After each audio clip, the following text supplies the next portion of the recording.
yun nga, the trial, because it's complicated, and yun nga, it's very exciting. Richard, hindi naman sa'yo bago ang mga 14 million kasi you had your share of the box office in the past, di ba? So how does it feel na ito talaga non-Metro Manila Film Fest? Ayan. Siyempre, it's overwhelming kasi siyempre we didn't expect this kind of reception from the people kasi it's our first time basically to be on our own. Totoo.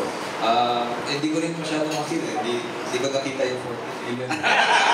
Hindi mo naramdaman. Wala pa kasi nasa dito malupaking pala. No, pero syempre it's a very nice feeling na there's a lot of support coming from all our fans and our friends.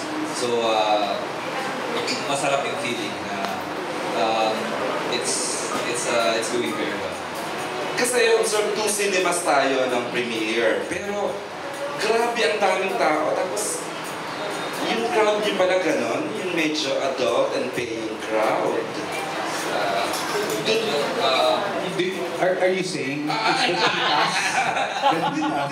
Kasi pero for some reason I was hosting it, masaya sila, pero iba yung crowd. Ngayon lang mo nakakita ng walang masyadong teen mga bagets sa crowd. Pero yung mga may kaya, nakaramdaman niyo bang even on your own, pag lumalabas kayo sa mall, may crowd kayo na medyo may AB talaga ang crowd ng Richard and Ian?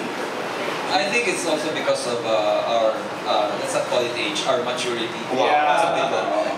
Kasi, like, I mean, we're in business, we do business, we meet a lot of these people who do business with us. So, they're also the ones who are supporting us. Marami din yung mga friends of friends who are business people. These are the ones who are coming over to watch also. So we've actually tapped into a new audience. Those people who weren't watching before. And then meron pa yung Chinoy community also. Correct. And yung mga Tisoy community. Merong new demographic. Correct. Ian, same, yes. Yun nga, naramdaman naman namin yun. Yun nga, parang sabi mo, iba yung klaseng nung crowd. reach na crowd. Dun sa the usual na nakikita mo na fans ng hilig na sa movies. Ito, makikita mo, hindi naman yata yung karamihan sa kanila, hindi the type na nanonood na lahat ng pelikula. So, yun, parang nag-exert sila na effort talaga to watch the movie, and it feels really, really good. The ABS-CBN Star Cinema audience kasi core female, na-achieve na kuha talaga ng pelikula nito with sobrang I can imagine mamaya by 7 or 8 we'll find out the second Saturday sa box office. Okay, ayan si Jeff, ayan. Yay! Thank you Jeff Fernando ng UKG and TV Patrol. Hi Jeff. Hi.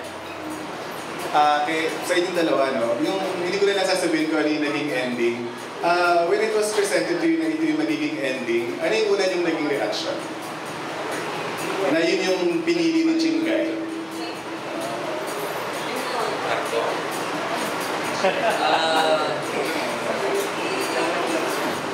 Dun sa pitch pa lang, nung pinitch sa akin, ito na yung nakita na present na ending, and I was very happy about it.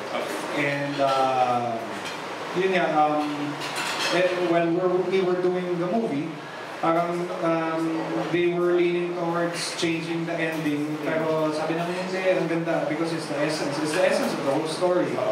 And I'm happy that we stuck with it. Okay. Yeah. At the beginning, we were in agreement talaga for the original script. Pero there was some slight changes. But in the end,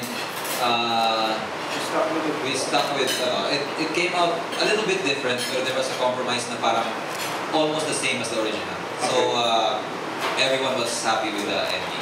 May ginawa ba kayong version 2 just in case na ganyan or just in case na ganito? May version 2 ba? Or alternative na ending? Baka sa part 2 na yun.